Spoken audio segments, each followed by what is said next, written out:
할렐루야. 우리 옆에 분들과 인사할까요? 사랑합니다. 축복합니다.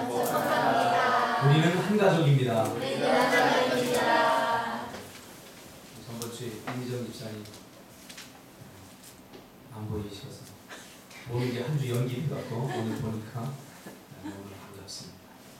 우리는 한 가족임을 여러분 믿으시기 바랍니다. 오늘 이 말씀 중심에서 하나님이 기뻐하는 가정, 하나님이 기뻐하는 가정이라는 제목으로 하나님 말씀 생각하겠습니다. 요즘 그 길거리를 가다가 보면 예전에는 아기를 얻는 것이 전부 다 엄마들의 몫이었는데 요즘은 그 젊은 그 아기 아빠들이 앞으로 이렇게 아기를 안고 또 아내가 그 옆에서 그 남편의 팔짱을 끼고 다정하게 이야기를 나누면서 걸어가는 젊은 부부들을 보면서 참 이뻐 보인다, 참 아름답다 그런 생각을 합니다. 그러면서 나도 이제 좀 나이가 들어가는구나 그런 생각을 하게 돼요. 예전에 그냥 무심코 지났는데 그 젊은 부부들을 보면 참 이뻐 보인다, 참 아름답다 이런 생각이 들더란 말이죠. 그러면서 문득 하나님이 우리 가정을 보면서도 저래야 될 텐데 하나님이 우리 가정을 보면서 과연 기뻐하실까? 그런 생각을 해보았습니다. 간절히 바랍기는 우리 꿈틀교회에 속한 모든 가정들이 하나님이 보시기에 참으로 기쁘시게 여기시는 그런 가정들이 되시기를 주님의 이름으로 축복합니다. 제가 이렇게 두 부부들이 이렇게 걸어가는 걸 보면서 참 이쁘다, 참 흡족한 마음이 들더라고요. 하나님이 여러분의 가정들을 보면서도 참 흡족하게 여기고 기쁘게 여기는 가정들이 될 줄 믿습니다. 하나님 우리 아버지가 남편을 만나서 부부로 살게 하신 것은 우리 인생의 최대의 축복입니다. 하나님이 우리에게 주신 선물 중에 가장 위대한 선물이라고 한다면 물론 자녀이기도 하지만 그 부부를 하나님께서 만나게 하신 것입니다. 만나서 알콩달콩 살다가 왼수가 되려고 만나게 하신 건 아닙니다. 서로 부족함을 채우고 서로 아름다운 그런 가정을 이루고 그 안에서 하나님이 주신 은혜를 누리라고 가정을 주시고 또 부부로 이렇게 만나게 하신 거죠. 그럼에도 불구하고 많은 부부들이 살아가면서 그 관계가 깨어지고 또 원수가 되기도 하고 또 하나님이 주신 이 만남이 불행이 되는 것을 보면서 안타깝기 그지없습니다.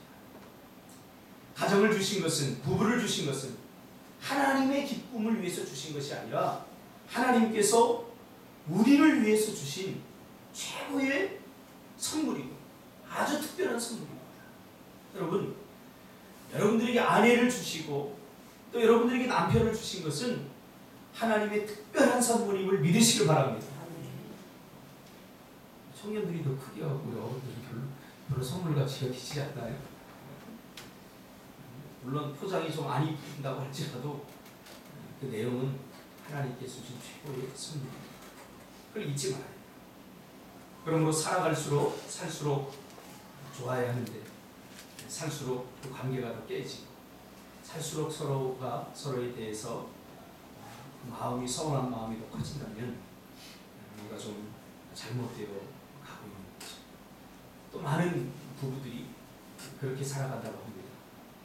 뭔가 잘못됐으면 고치고 바꿔야 될 텐데 잘못되어진 그런 관계를 개선하기에는 이미 때가 늦었다.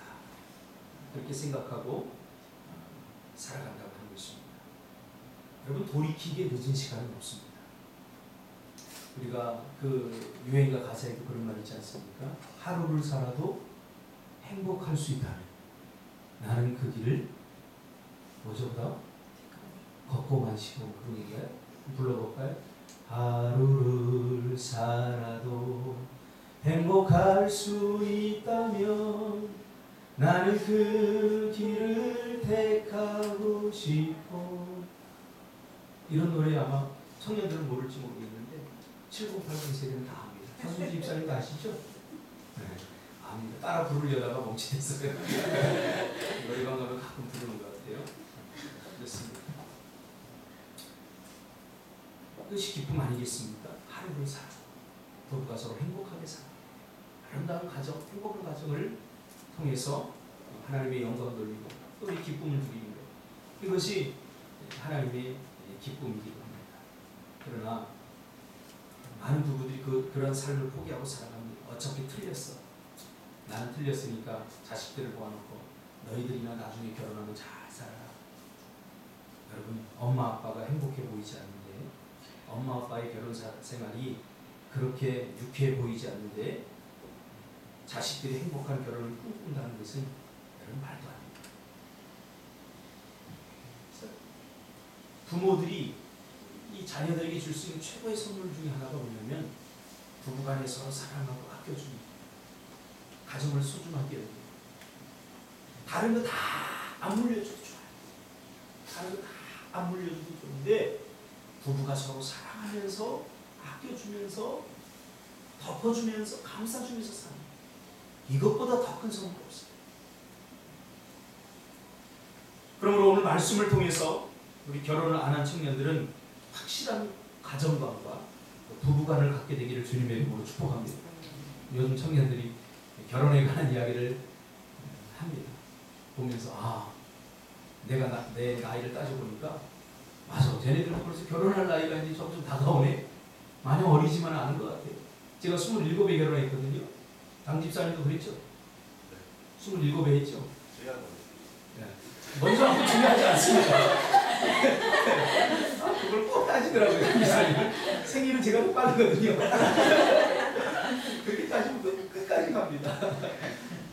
신은 제가. 예. 다리는 제가 짧습니다. 맞아요. 중마보호예요, 중마보호. 유치원 때부터 고등학교 때까지 같이 지내면서 참 뭐 알고 모를 거 다 알고 있어서 감사합니다. 이미 결혼한 분들은 부부간의 행복한 삶, 부부간의 기쁜 삶 포기하지 말기를 바랍니다. 성경적 부부간과 가정간이 행복해서 남은 여생이 이보다 더 좋을 수 없다. 이런 삶이 되기를 주님의 이름으로 축복합니다. 아직 늦지 않았습니다. 돌이키기에 늦은 시간은 없습니다. 하루를 살아도 하나님이 원하시고 하나님 기뻐하는 삶을 산다면 우리가 하나님 앞에 가서 할 말이 있잖아요. 그렇죠? 참 이 시대의 불행은 뭐냐면 많은 그리스도인들이 성경적 가치관을 갖고 살아가지 않고 있다는 거예요. 세상적 가치관을 갖고 가정생활을 하고 세상적 가치관을 가지고 부부생활을 한다는 거예요. 그러니까 성경적 기쁨을 누릴 수 없죠. 성경적 그런 원리대로의 가정과 부부 관계가 이루어질 수 없는 거잖아요. 제가 며칠 전에도 새벽에 설교하면서 솔로몬이 전도서 9장에 보면 이 세상에서 가장 가치 있는 일 중에 하나가 뭐냐면 남편이 아내를 사랑하는 거다. 아내가 남편을 사랑하는 거다. 그렇게 표현하고 있어요. 가장 가치 있는 일이라고 그렇게 말해주고 있습니다. 남편과 아내라고 하는 두 부부는 가정을 버티는 든든한 기둥입니다. 그러므로 가정이 건강하고 행복하려면 남편과 아내가 그 관계가 건강하고 행복해야 됩니다. 아무리 성공하고 아무리 물질이 많다고 해도 부부 관계가 원만하지 못하면 사람은 행복과 기쁨, 진정한 안식과 힘을 얻을 수 있습니다. 삶의 이유를 잃어버리게 됩니다. 삶의 이유가 뭐예요? 많은 대부분의 삶의 이유가 가정 속에 있는 거예요. 안타까운 것은 많은 가정들이 그 가정으로서의 기능을, 부부로서의 기능을 상실한 채 가정다움과 부부다움을 상실하고 그렇게 인생 견디기, 버티기를 하면서 세월을 흘려보내고 있다는 것입니다. 요즘 가정 그러면 가장 많이 떠도는 단어가 뭐냐면 깨어짐이라는 단어입니다. 가정은 있는데 가족은 없다. 가족은 있는데 가정은 없다. 그런 표현 많이 씁니다. 가족은 있을 뿐이죠. 우리 가족이에요. 근데 진정한 가족, 가정으로서의 기능을 상실했기 때문에 이 가정의 기능이 제 역할을 하지 못하는 시대에 우리가 살아가는 거죠. 이런 말을 들을 때 가정 회복 사역을 우리 교회의 큰 사명으로 가지고 있는 저와 저희 교회는 마음이 무겁지 않을 수 없습니다. 이번에도 성지선교대에 가서 교회를 세우는 이유와 목적, 자기들의 비전과 꿈을 나누는 시간이 있었어요. 저는 세 가지를 분명하게 이야기했어요. 다음 세대를 믿음의 세대로 키우는 사역, 또 가정의 회복, 또 사명 없이 살아가는 사람들의 사명을 회복시키는 사역. 이 세 가지가 우리 교회의 사역 아닙니까? 저는 교회를 크게 키우거나 그런 것에 목적을 두지 않고 이 세 가지 사명이 닿는 날까지 한 가정이라도 회복되고 한 사람이라도 다음 세대 믿음의 세대로 키워지고 사명 없이 떠돌이 신앙생활하는 사람들이 우리 교회에 와서 정착하고 사명을 회복하는 이런 사역을 한 사람이라도 된다면 그것이 가치 있는 일 아닙니까? 나중에 하나님께 가면 야, 너 뭐 하다 왔냐? 목회하다 왔는데요. 뭐 하다 왔냐? 계속 물을 것 같아요. 나 교인 3,000명 모아놓고 왔는데요. 그거 별 의미가 없어요. 하나님 앞에 통하지 않아요. 그러나 할 말이 분명해야 될 것 같아요. 하나님 앞에. 김태환 집사 뭐 하다 왔어? 예, 저는 다리도 장항규 집사님보다 짧은 박형성 목사님이 심한 교회에서 목사님이 사역을 돕다 왔습니다. 할렐루야. 할 말이 있습니다. 그러나 마치 이런 사역을 하기 위해서 골리앗 앞에서 다윗과 같은 마음이 들 때가 한두 번이 아닙니다. 우리가 과연 할 수 있을까? 이 거대한 골리앗을 우리가 어떻게 상대할 수 있을까? 이번에도 그 유럽 쪽에 갔는데 다원주의가 들어와가지고요, 개신교 기독교 선교사들이 전부 다 다원화가 될 것 없어요. 무슨 말이냐면 복음을 전하러 들어갔다가 그 나라의 종교가 너무 좋으니까 혼합주의가 되는 거예요. 혼합주의. 그래서 자유주의 신학을 한 그 선교사들 보니까 불교에도 구원이 있다 이렇게 말하고 떠들고 다니는 거예요. 그 토속 종교 샤머니즘에도 구원이 있다 이러면서 지금 하고 있어요. 너무나 안타깝다. 세상 사람들이 그렇게 살아가는 것은 그렇다고 해도 우리 예수 믿는 하나님의 백성들까지 그렇게 살아가고 있는 안타까운 현실을 보는 것은 고역이 아닐 수 없습니다. 세상 사람들이 뭐 결혼은 해도 그만 안 해도 그만이야 이렇게 말하는 것 당연합니다. 그러나 예수 믿는 사람들까지 그렇게 말해서는 안 된다는 거예요. 하나님이 그렇게 말씀하셨나요? 야, 결혼은 해도 후회 안 해도 후회니까 하든지 말든지 네 마음대로 그랬나요? 아니에요. 결혼은 하나님께서 디자인하시고 하나님께서 우리에게 최고의 선물로 주신 그런 제도입니다. 하나님께서 고안해내신 거예요. 하나님께서 우리에게 복 주시려고 우리에게 평안을 주시고 우리에게 기쁨과 행복을 주시기 위해서 하나님께서 만든 부부라고 하는 제도, 가정이라고 하는 제도라는 거예요. 결혼 생활이라는 것은 한 3년간은 행복하지만 그 다음부터 의무감으로 사는 거야. 나는 그냥 이대로 살 거야. 많은 사람들이 그렇게 살아요. 세상 사람들이 그렇게 사는 것을 이해가 간다고요. 왜? 모르니까 성경을. 그러나 예수 믿는 사람들까지 그렇게 살아간다는 것은 이건 정말 안타깝지 않을 수 없어요. 왜 그럴까요? 두 가지의 문제가 있다고 생각합니다. 첫째는 성경적인 부분과 성경적 가정관이 없기 때문입니다. 성경이 가정에 관해서 어떻게 이야기하고 있고 성경이 부부에 관해서 어떻게 하면서 살아가야 하는가에 대한 가르침, 그 분명한 가르침에 대한 가치관이 없기 때문입니다. 가정관, 부부관 이게 없습니다. 두 번째로는 세속적인 부부관과 가정관이 오염되었기 때문에 많은 그리스도인들이 성경적 가치관을 가지고 부부 생활을 하고 성경적 가치관을 가지고 가정 생활을 하는 것이 아니라 세상의 흐름에 따라서 그냥 세상 사람들이 사는 것에 따라서 그렇게 살아가고 있다는 거예요. 간절히 바라옵기는 우리 교회 청년들과 우리 교회 집사님들, 장로님들, 권사님들 분명한 성경적 가정관을 회복하시길 바랍니다. 아멘. 분명한 부부관을 회복하시기를 주님의 이름으로 축복합니다. 그러므로 오늘 특별히 가정의 달을 맞아서 성경적 부부관과 가정관에 관해서 살펴보기를 원합니다. 가정과 부부는 하나님께 주신 최고의 선물이고 최고의 행복. 엄밀한 의미에서 하나님께서 만드신 최고의 기관, 그것이 바로 가정이고 그리고 가정의 그 핵심은 부부입니다. 저는 가정생활을 하면서 우리 자녀들보다 아내를 더 소중하게 여겨요. 일부러 우리 예린이한테 가끔 얘기해요. 난 너보다 아내인 네 엄마가 더 소중해. 너는 나중에 네 남편 만나서 사랑받으면 돼. 그렇다고 사랑 안 하는 거 아니야. 너를 나는 자녀로서 사랑해. 이걸 자꾸 구분 짓지 못하는 사람이 있어요. 특히 아내들이 자식을 낳고 나서 자식에게 희망을 걸고 자식이 전부다 그러면서 살면 안 돼요.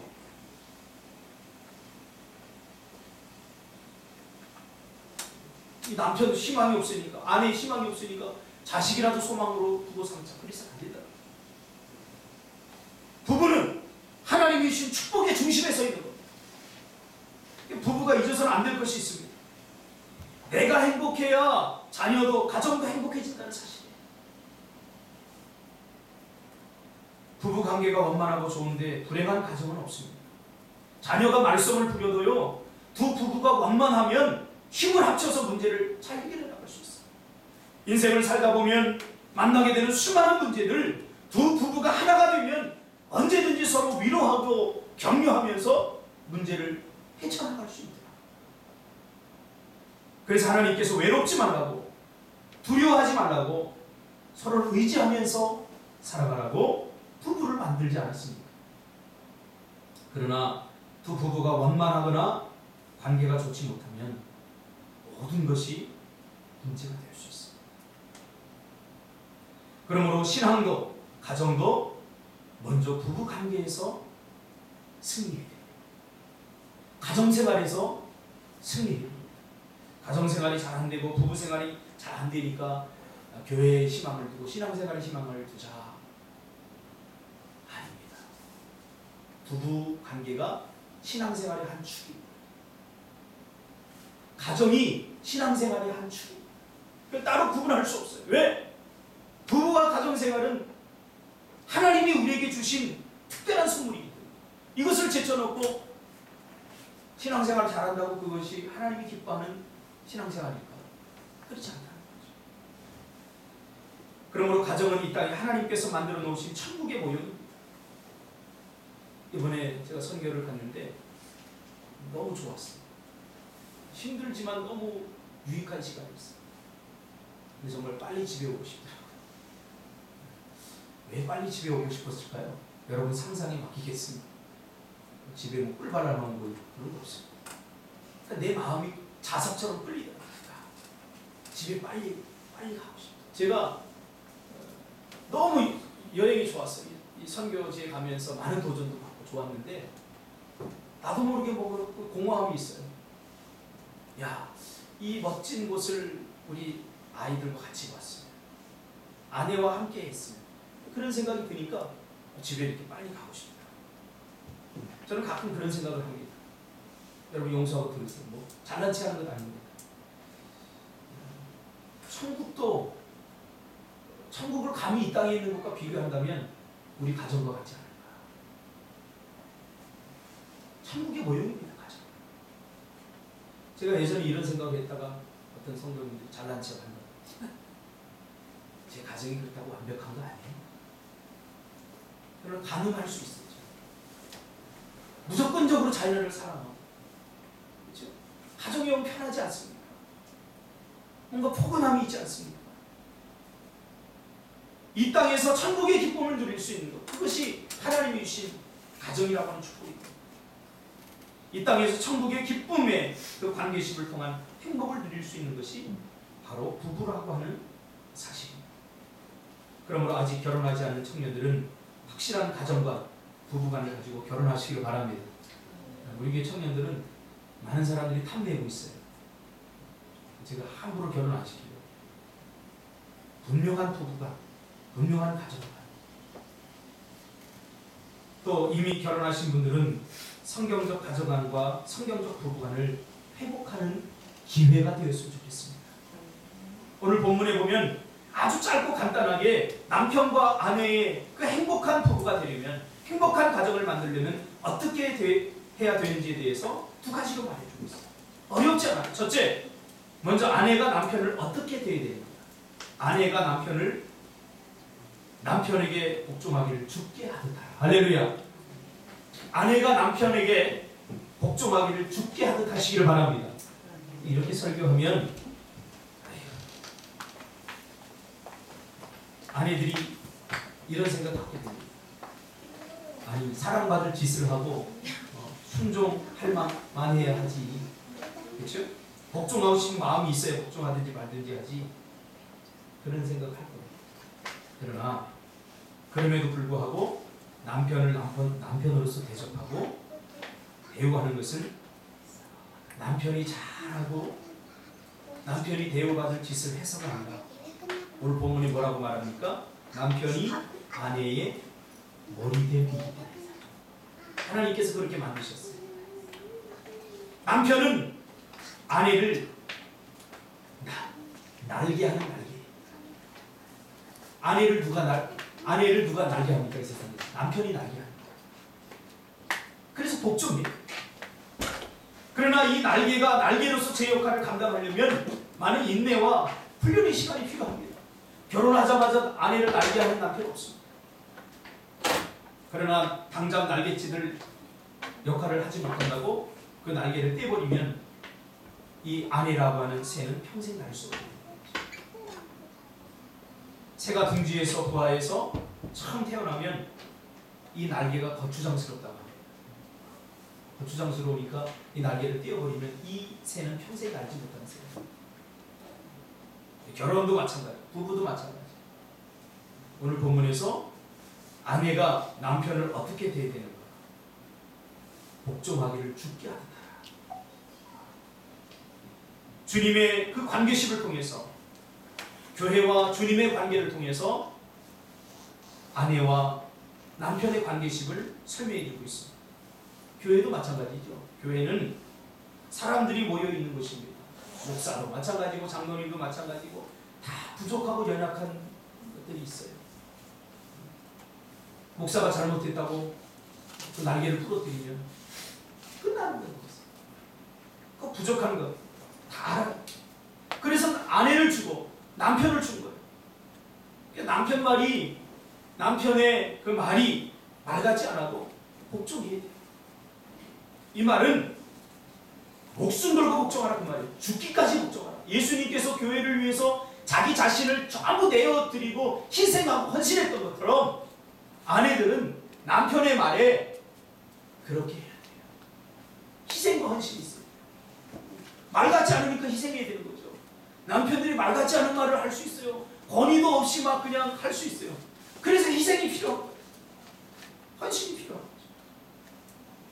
이 말은 죽기까지 복종하라 그 말이에요. 목숨을 걸고 복종하라 그 말이죠. 내가 목숨 걸고 복종하라. 그렇게 하는데, 내가 목숨 걸고 복종하는데 미워할 남편 하나도 없습니다.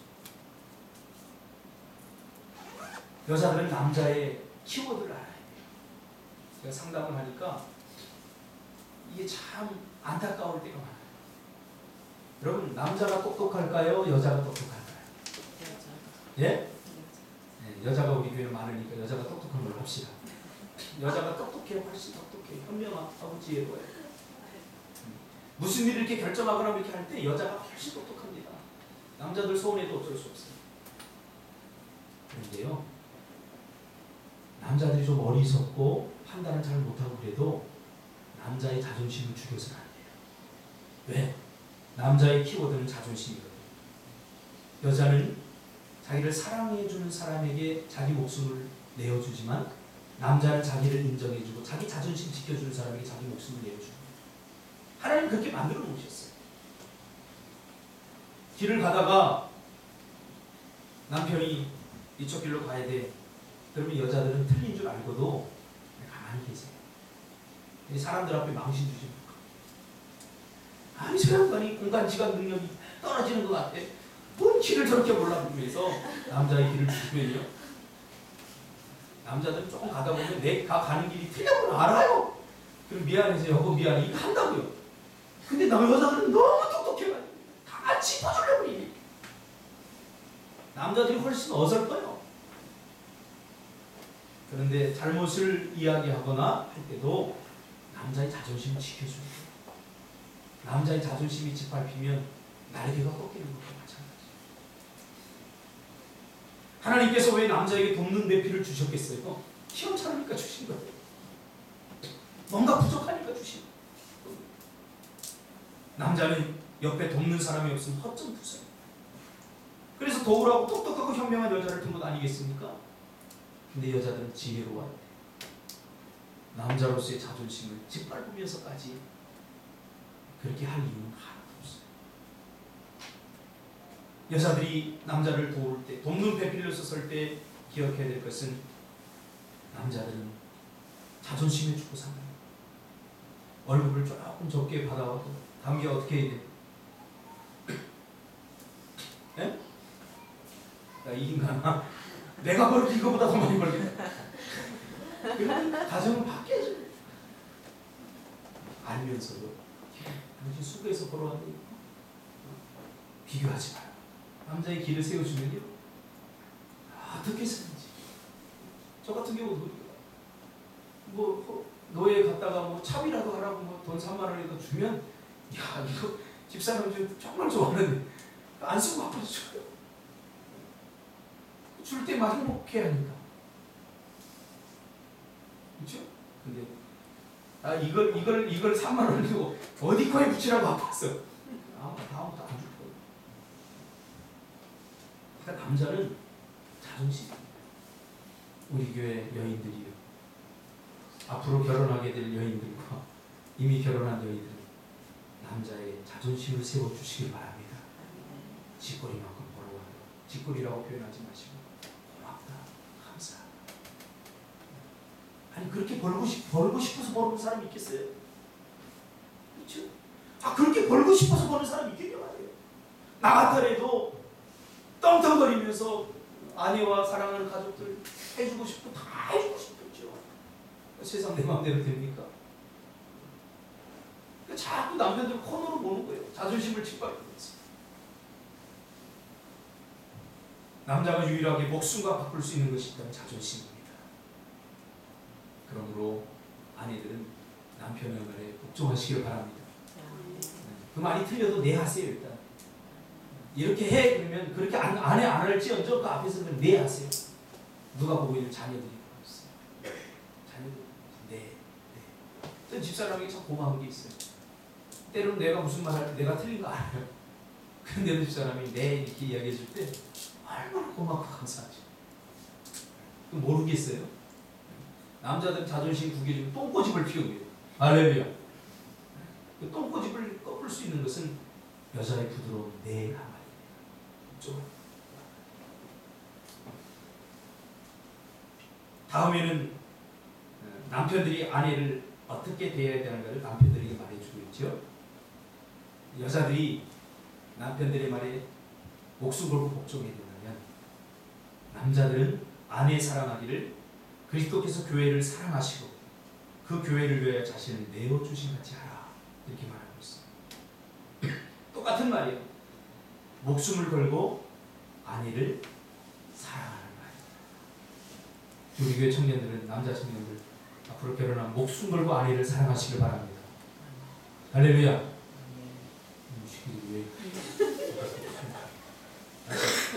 아내 사랑하기를 목숨 거시기를 바랍니다.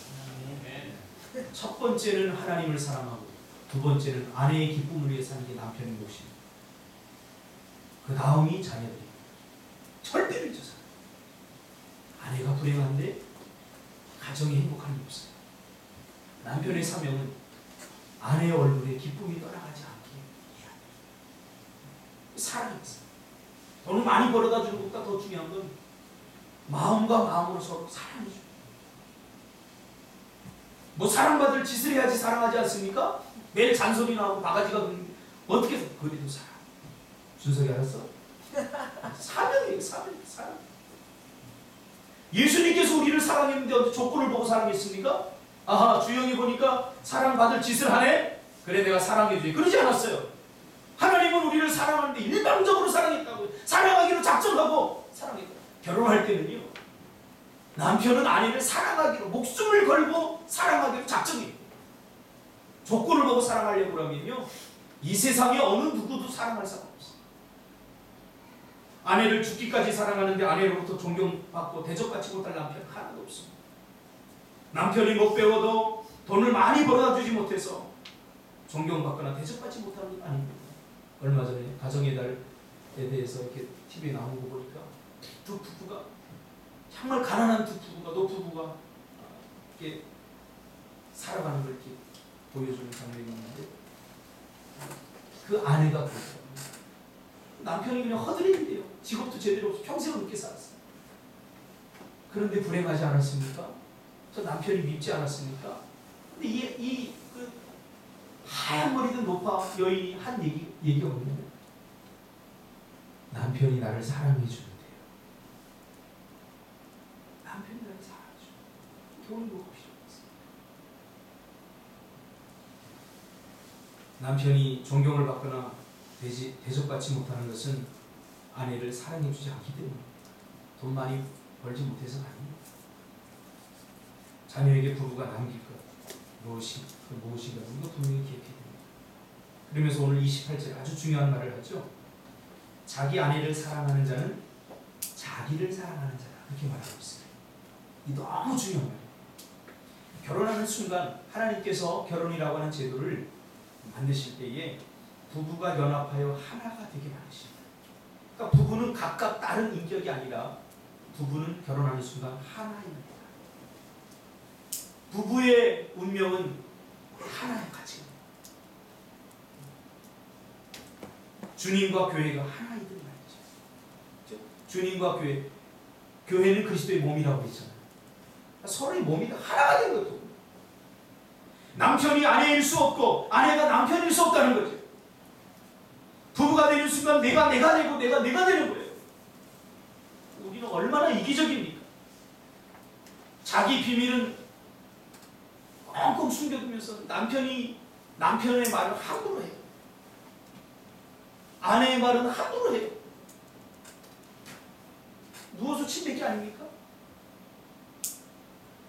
자기 비밀을 꽁꽁 숨겨두고 말하고 싶지 않은데 남편의 비밀을 함부로 해요. 예전에 어떤 부교육자들이 그 교회는 남편이 신앙생활을 잘해요. 근데 이 남편이 교회 와서 구역 예배나 뭐 할 때마다 아내의 시험을 보러 이런 경우도 또 처음 봤어. 아내도 전도해야 되지 않겠습니까? 이게 얘기도 우리 아내는 게으르고 우리 아내는 뚱뚱하고 아무튼 매일 쉬고. 근데 그 아내가 한 번 교회에 왔었어요.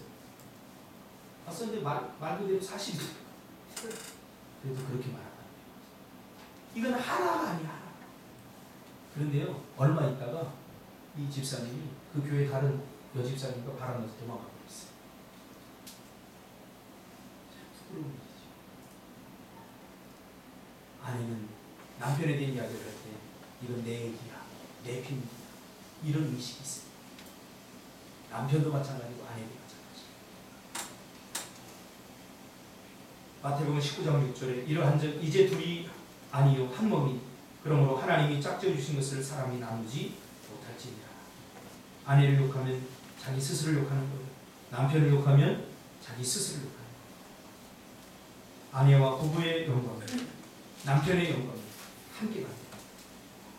아내를 존중하게 여기면 자기도 존중을 받게 되는 거죠.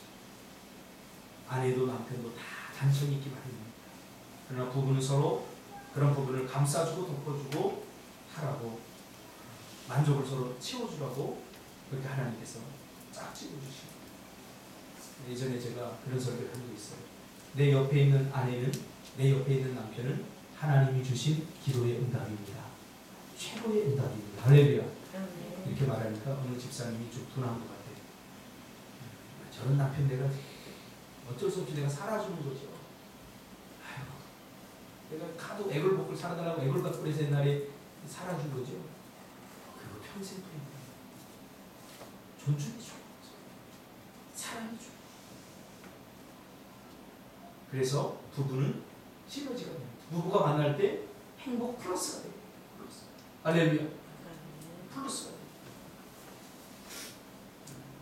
우리 교회가 가정사역을 하다 보니까 제가 처음부터 이 부부 관계나 가정에 관해서 세미나를 하고 우리 교인들 이렇게 훈련시켰어요. 기껏 훈련시켜 나서 한 6개월 이렇게 훈련시키고 숙제도 잘해오고 그랬어요. 근데 마지막에 제가 뒤통수를 맞았어요. 공부를 다 하고 나서 이제 에세이를 제가 써서 내라고 하는데, 에세이를 쓰고 나서 그동안 이 가정과 부부에 관해서 세미나를 훈련을 받은 소감을 이야기해 보라고 그러니까 거의 대부분의 집사님들이 뭐라고 그러냐면, 목사님 강의 잘 들었습니다. 그러나 그렇게 사는 거 누가 모르나요? 그러면 안 돼요. 그래서 우리는 이미 포기하고 살아요. 이런 사람은 예수님도 변하고 싶습니다. 신앙생활도 마찬가지예요. 이런 사람 믿음 없는 사람. 하나님의 말씀이 증거되어지고, 이게 맞는구나. 그 맞는 그 정답을 살아가기 위해서 우리가 힘쓰고 애쓰고 거룩한 몸부림을 치는 거 신앙생활 아닙니까? 하나님 우리에게 완벽함을 요구하지 않아요. 순종하라 그러면 어떻게 우리가 다 순종할 수 있어? 이거 신앙 아니에요. 순종하라고 하면 순종하려고 하는 척이라도 하는 그 거룩한 몸부림, 하나님 이걸 본다고요.